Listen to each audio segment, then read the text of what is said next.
Good evening, everybody. My name is Wynne Charles. I'm a member of the Politics in the Pub Committee.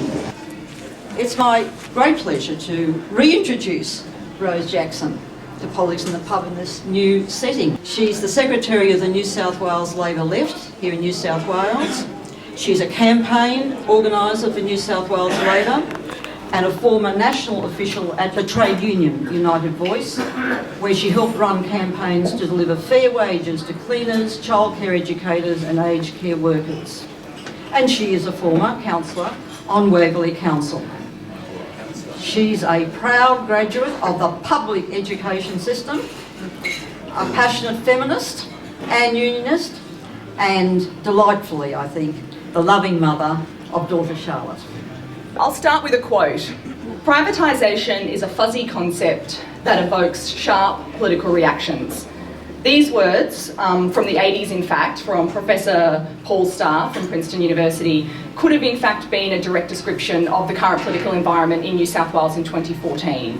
Because certainly the privatisation agenda of the Baird government is very, very fuzzy. It's fuzzy on facts, it's fuzzy on justifications, and it's fuzzy politics. We're very much in the realm of the glossy brochure here, of the fancy spin. We're certainly not in the realm of hard figures and clear facts. And certainly as well, we've seen some sharp political reactions. Indeed, it's my view that the 2015 state election, the state election we've got coming up next year, privatisation is going to be a core part of that campaign. It's going to be a core part of the agendas of both political parties as they pitch their management of New South Wales. As a political idea, privatisation of course covers a very wide range of policies, from the eminently reasonable to the wildly impractical. It's worth making clear that in my view, some forms of privatisation are not only sensible but necessary. For example, efforts to privatise the religious beliefs of political leaders is an obvious example. Progressives specifically argue that these views should not inform the public decision-making of elected officials. Those views should be limited to their private individual lives. Similarly, we rightly object when the state tries to directly interfere on other parts of our lives that we rightly consider private. For example, those who we choose to love or who we choose to marry. It's not just those areas of belief which belief should be the subject of public policy, that I think there is a space for privatisation. It'll probably shock no one in this room to know that Labor has, in the past, rightfully, in my view, supported the idea that some elements of the market and enterprise are rightly located in the private sphere, without the distortion or control of the state. Labor is not a Marxist party. We don't believe the question of ownership is comprehensively resolved in favour of the state. Having said that, Progressives should be rightly highly suspicious of the recent privatisation efforts of Conservative governments, and I obviously include the policies of some Labor governments in that description too, because to my mind they represent the most meaningful and coherent Conservative response to the vision of the state we support, one in which essential assets are owned by the government on behalf of all of us. Theoretically, I'm particularly concerned that the privatisation agenda of Conservative governments represents more than just the transition of some state assets into the private marketplace, with all of the attendant risks associated with that, but also a broader ideological agenda to frame society away from the public, away from the common, away from the communal, towards the individual, towards self-interest. There's no doubt in my mind that the privatisation of assets is linked to the privatisation of individual involvement. And as progressives, that's something that should concern us deeply. A central component of all privatisation is that transferring ownership of assets and programs into the private sphere will deliver comparable or superior outcomes for the community. Once we accept that pursuing private gain, pursuing individual self-interest serves a broader social purpose, we've moved into very dangerous territory for the structure of all of our social and political relations.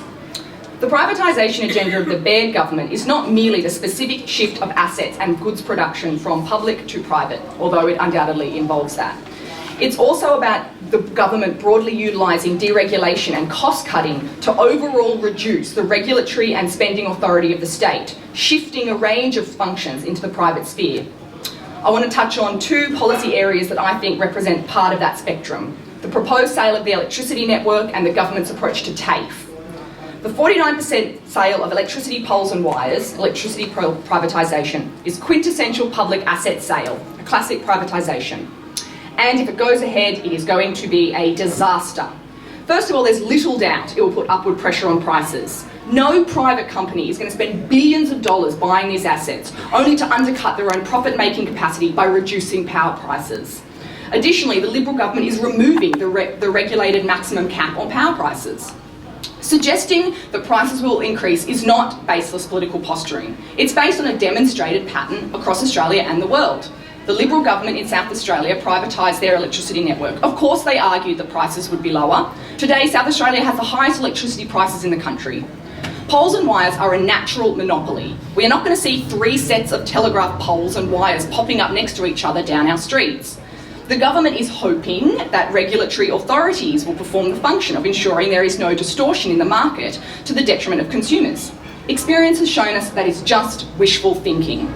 Additionally, the sale of public assets will mean the loss of a reasonably substantial dividend presently used to fund services in New South Wales. Each year, our government, the New South Wales government, receives over $1 billion, it was $1.7 billion last year, to fund important services and infrastructure. Schools, pay teachers' wages, pay nurses' wages, police, public transport. That's because we own the electricity network. If we sell our poles and wires, that money will go to the new owners as profit, not to our hospitals, schools and emergency services. The Liberals are of course claiming that they're going to be able to fund considerable new investment in infrastructure through this sale. Not only is this commitment most definitely in the fuzzy category that I mentioned earlier, in that of course there's no guarantee any of the money will actually fund any particular infrastructure project, but this robbing Peter to pay Paul politics isn't helpful.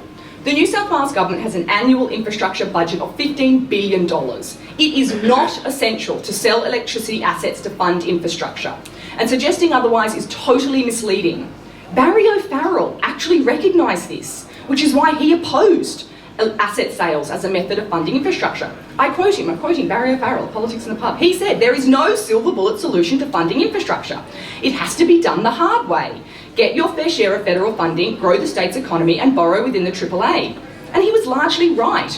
We should be focusing on partnerships with the federal government, economic growth leading to higher revenues and state borrowing to fund infrastructure. That's the sustainable model of building and investing, not cash splashes through asset sales. Even the Productivity Commission, that bastion of economic thinking, recognise that decisions to privatise government assets and decisions to invest in new infrastructure should be separate. This is in fact about ideological choices we face about how to finance government projects and the size and scope of the state.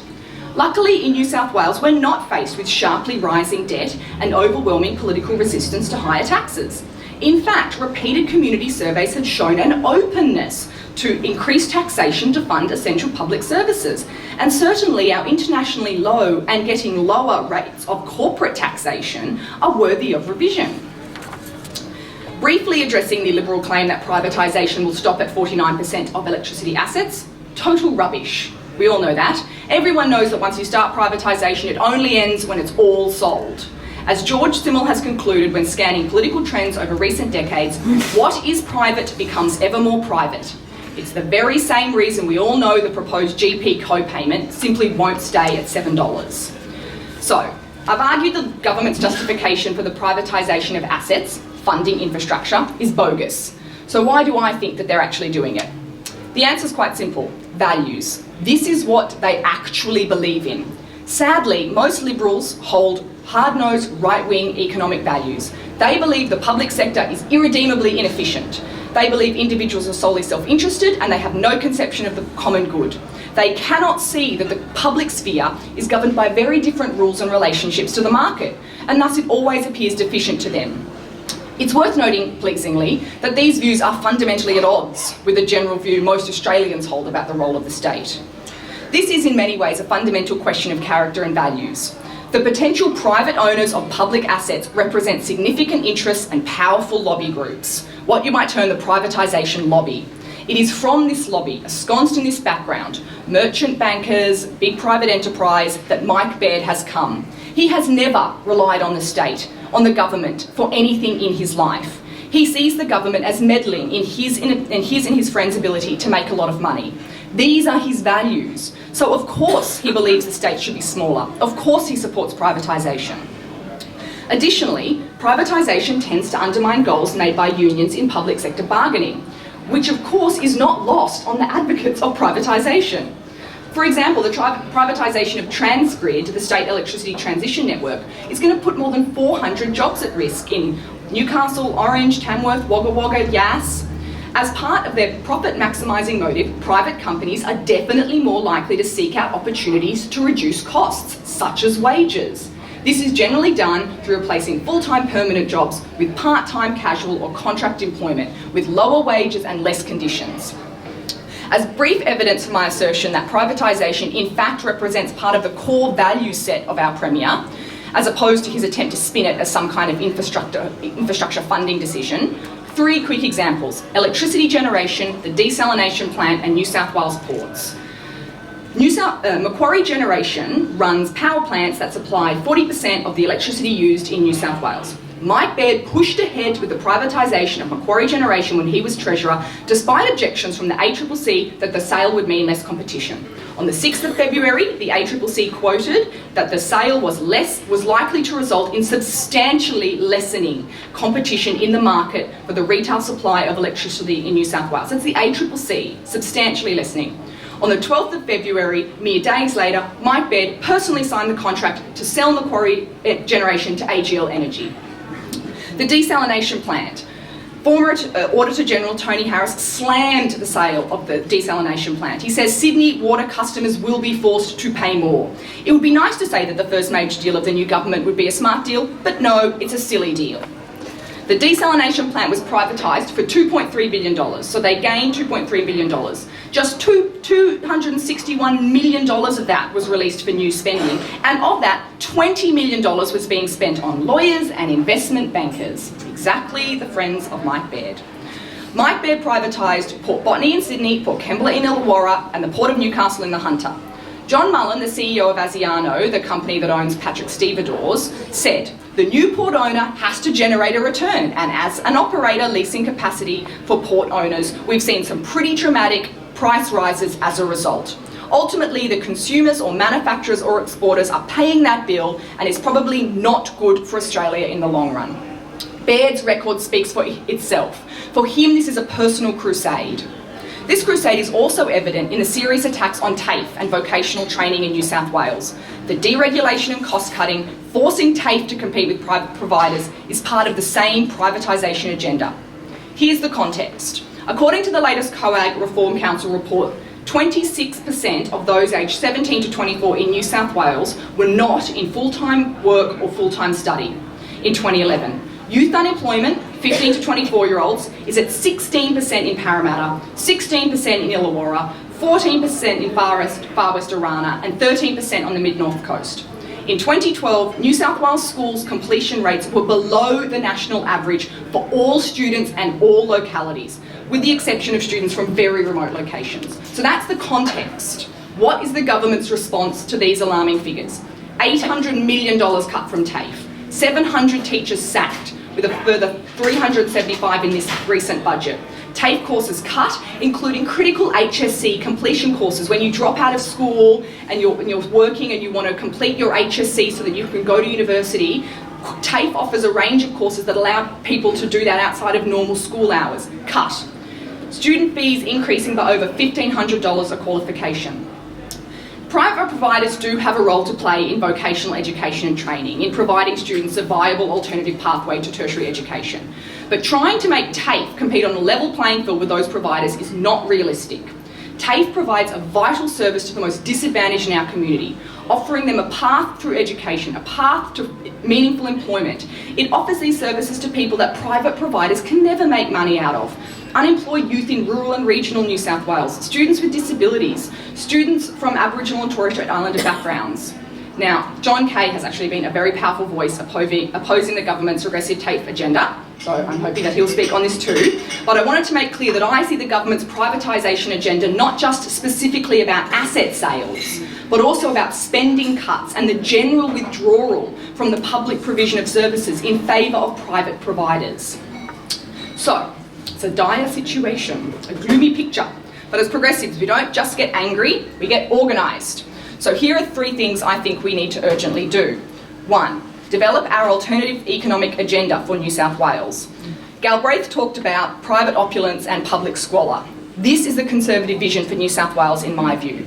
More wealth, more huge bonuses for the big end of town, the defunding and destruction of the public sector, vocational education, housing, even women's homeless shelters slashed, leaving vulnerable women and their children literally out in the cold. I'm not sure if people are across this decision, but there's hundreds of specialised women's and children's homeless shelters that are being defunded because of this government, and it's absolutely disgraceful. Some of these providers have in fact been transitioned to religious providers who are now not offering women some of the support services that they really need in these difficult times. It's just dire. Labor must take the task of developing a meaningful alternative agenda to this seriously, and we have more to do on this front. I don't think New South Wales Labor has resolved the question of state debt, debt financing, revenue raising through increased taxation. The Liberals have a clear answer for how they're going to fund infrastructure and services. We don't like their answer, privatisation and public-private partnerships, but that's actually not good enough. We actually need to be considerably clearer about the detail of our own progressive economic agenda. And that's something that I and others from the Labor left will be really pushing very hard on at our state conference that's coming up in a couple of weeks. We need to start working together to build a grassroots movement capable of campaigning for that progressive economic agenda.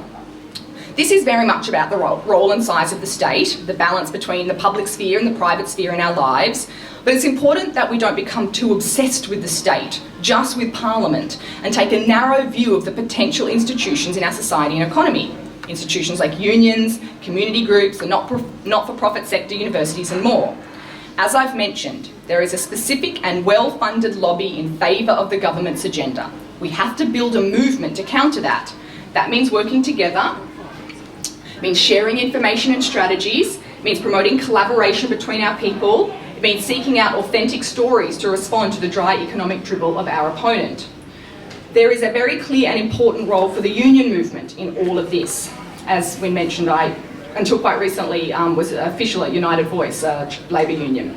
This is the foundation for all progressive political movements in my view. You cannot win these big fights without progressives being organised, and that means accepting unions have a central and supported role in political campaigning in New South Wales. And I'm glad the High Court agreed with my view.